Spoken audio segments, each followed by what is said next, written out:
Good morning. എല്ലാവരും okay അല്ലേ? കഴിഞ്ഞ ക്ലാസ്സുകളൊക്കെ നിങ്ങൾ ഏകദേശം നല്ല രീതിയിൽ മനസ്സിലാക്കിയിട്ടില്ലേ? നമ്മൾ എടുത്ത ഓരോരോ ചെറിയ ചെറിയ ബിറ്റ് വീഡിയോസാണ്, ചെറിയ വീഡിയോസാണ് ആയിട്ടാണ് നമ്മൾ ചെയ്യുന്നത്.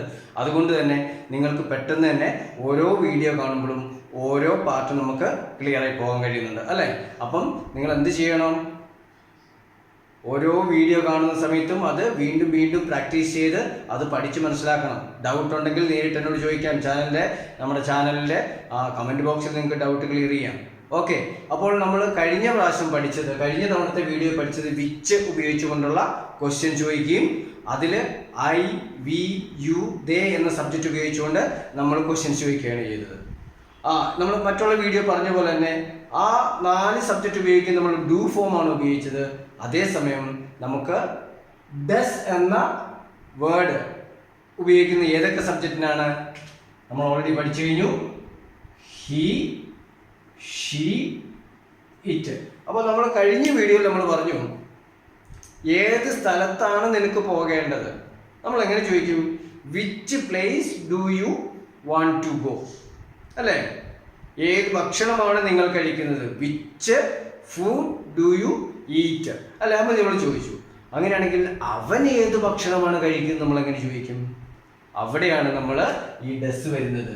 വിച്ച് നമ്മൾ പറഞ്ഞു നൗൺ ഫോം അല്ലെ? നൗൺ വിച്ചിന് ശേഷം നൗൺ ഉപയോഗിക്കണം പറഞ്ഞു. വിച്ച് ഫുഡ്, ഇവിടെ എന്താ ഉപയോഗിക്കണ്ടേ? Does he like to eat. Likes അല്ല, which food does he like to eat ആണ്. അവിടെ നമ്മൾ ഒരിക്കലും ലൈക്സ് ഉപയോഗിക്കരുത്. Okay, which food does he like to eat. അവന് ഏത് ഭക്ഷണമാണ് കഴിക്കാൻ ഇഷ്ടപ്പെടുന്നത്. അങ്ങനെയാണെങ്കിൽ അവൾ ഏത് സ്ഥലത്താണ് പോകുന്നത് നമ്മൾ അങ്ങനെ ചോദിക്കും. വിച്ചിന് ശേഷം നമ്മൾ എന്ത് ഉപയോഗിക്കണം? Which place. ഏത് ഉപയോഗിക്കണ്ടേ? ഡസ് ഷീ ഗോ എന്ന് ഉപയോഗിക്കണം. നമ്മൾ വിച്ചിന് ശേഷം നൗൺ ഉപയോഗിച്ചു. അത് ഹി ആയാലും ഷീ ആയാലും നമ്മൾ എന്ത് ഉപയോഗിച്ചു? ഡസ് ഉപയോഗിച്ചു. അങ്ങനെയാണെങ്കിൽ അത് ഏത് കളിയാണ് കളിക്കുന്നത് എങ്ങനെ ചോദിക്കും?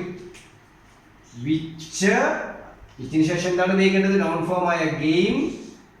Does it play. Which game does it play എന്ന് ചോദിക്കും. അപ്പോൾ നമ്മൾ ഏത് എന്ന് ഉപയോഗിക്കുന്ന വിച്ച് എന്ന വാക്കിന് ശേഷം നമ്മൾ എന്താണ് ഉപയോഗിക്കേണ്ടത്? ഒരു നൗൺ ഫോം ഉപയോഗിക്കേണ്ടത്. ഏതാണോ നമ്മൾ പറയാൻ ഉദ്ദേശിക്കുന്ന നൗൺ ഉപയോഗിക്കുക. അതിനുശേഷം ഹി, ഷീ, ഇറ്റ് ആണെങ്കിൽ നമ്മൾ ഉപയോഗിക്കേണ്ടത് ഡസ് ആണ്. ഡൂവിൻ്റെ കൂടെ എസ് ചേർത്തിട്ട് ഡസ് എന്നാണ് ഉപയോഗിക്കേണ്ടത്. അപ്പോൾ ഒന്നും കൂടെ പറയാം. ഏത് ഫുഡാണ് അവന് കഴിക്കാൻ താല്പര്യം എങ്ങനെ ചോദിക്കും? Which food does he like to eat. നമുക്കിവിടെ ഒന്നും കൂടെ പറയാം. നമുക്കിവിടെ ഡു ഉപയോഗിക്കാൻ പാടുണ്ടോ? Which food do he like to eat എന്ന് പറയാമോ? ഇല്ല. കാരണം ഹി എന്നത് തേർഡ് പേഴ്സൺ സിംഗുലർ ആണ്. അതുകൊണ്ട് നമ്മൾ എന്ത് ഉപയോഗിക്കണം? ഡസ് ഉപയോഗിക്കണം. ഈ ഡസ് ഉപയോഗിച്ചപ്പോൾ ഹി ലൈക്ക് ടു ഈറ്റ്, നമ്മൾ ഈ ഒരു പാർട്ട് മാത്രം എടുത്തു കഴിഞ്ഞാൽ ഹി ലൈക്ക് ടു ഈറ്റ് അത് തെറ്റല്ലേ എന്ന് നിങ്ങൾ ചോദിക്കും. അത് തെറ്റല്ല. കാരണം എന്തുകൊണ്ടാണ്? നമ്മൾ ഓൾറെഡി ഡസ് ഫോം ഇവിടെ ഉപയോഗിച്ച് കഴിഞ്ഞു.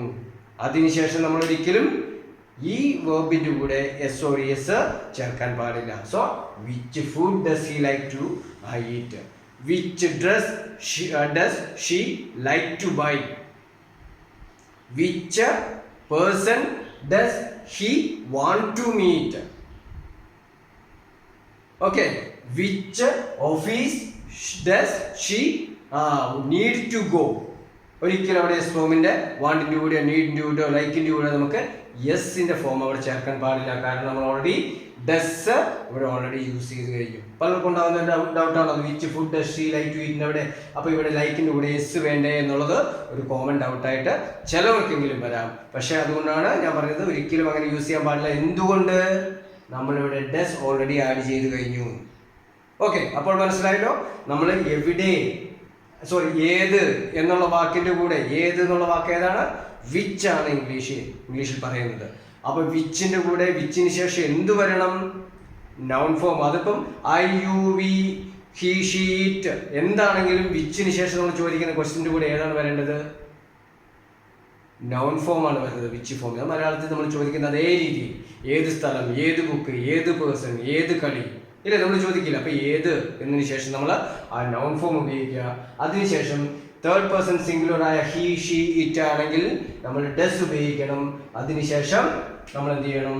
ബാക്കി ആ സെന്റൻസ് നമുക്ക് എന്താണോ പറയാനുള്ളത് അത് പറയാൻ. അപ്പോൾ മനസ്സിലായല്ലോ? അപ്പോൾ ഈ which plus noun plus do അല്ലെങ്കിൽ ഡസ്, നമ്മൾ കഴിഞ്ഞ പ്രാവശ്യം ഡു പഠിച്ചതല്ലേ? കഴിഞ്ഞ ക്ലാസ്സിൽ നമ്മൾ പഠിച്ചു ഡു. ഇവിടെ ആകുമ്പോൾ നമ്മൾ ഡസ് എന്ന് പ്രത്യേകിച്ച് സ്പെസിഫൈ ചെയ്ത് പഠിക്കാൻ കാരണം ഹി ഷീ ഇറ്റ് എന്ന തേർഡ് പേഴ്സൺ സിംഗുലറായ സബ്ജക്റ്റ് ഉപയോഗിച്ചുകൊണ്ടാണ്. അപ്പോൾ അത് ക്ലിയർ ആയല്ലോ? ഓക്കെ. അപ്പോൾ ഇതുപോലെ കുറേ സെന്റൻസുകൾ നിങ്ങളുടെ ഡേ ടു ഡേ ലൈഫിൽ നിങ്ങൾ കാണുന്നതോ കേൾക്കുന്നതോ ആയ കുറേ വാക്കുകൾ നിങ്ങൾ ഉപയോഗിച്ചുകൊണ്ട് ഇതുപോലെയുള്ള ക്വസ്റ്റ്യൻസ് ക്രിയേറ്റ് ചെയ്യുക. നിങ്ങൾ തന്നെ എഴുതി നോക്കുക, എഴുതി അത് മലയാളത്തിൽ പറഞ്ഞു നോക്കുക. ഓക്കെ. എന്നിട്ട് നിങ്ങൾക്ക് ഡൗട്ട് ആണെങ്കിൽ don't hesitate to comment in the comment box. Okay ആണല്ലോ? അപ്പം അടുത്ത ക്ലാസ്സിൽ കാണും വരെ എല്ലാവർക്കും ഒരിക്കൽ കൂടി ബൈ. See you.